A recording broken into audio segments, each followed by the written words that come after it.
TDP Janasena social media ముఖల వికృత చర్యలకు బలైన గీతాంజలి కేసు దర్యాప్తు చేస్తున్నారు పోలీసులు.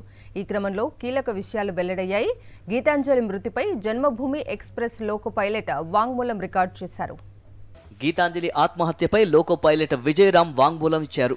గుంటూరు నుంచి 12 గంటల 5 నిమిషాల ప్రాంతంలో తెనాలి స్టేషన్ దగ్గరకు వచ్చేసరికి అప్పటి వరకు ఫోన్ మాట్లాడుతూ ట్రాక్ పక్కన నిలబడిన యువతి ఒక్కసారిగా ట్రాక్ పైకి వచ్చేసిందని తెలిపారు.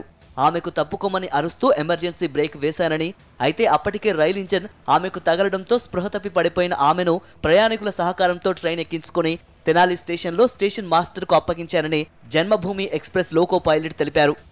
రైల్వే స్టేషన్ మాస్టర్ దగ్గర ఉన్న పుస్తకంలో కూడా ప్రమాదానికి సంబంధించిన వివరాలను నమోదు చేశారు.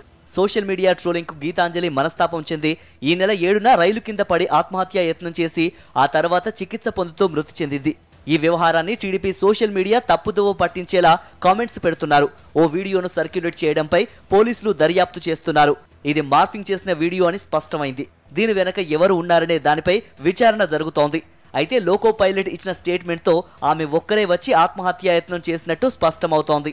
అయితే ఆమె కుటుంబ సభ్యుల ఫిర్యాదు మేరకు ట్రోలింగ్కు పాల్పడిన హ్యాండిల్స్ను గుర్తించి బాధ్యులను అదుపులోకి తీసుకునే దిశగా పోలీసు బృందాలు తమ విచారణ వేగవంతం చేశాయి.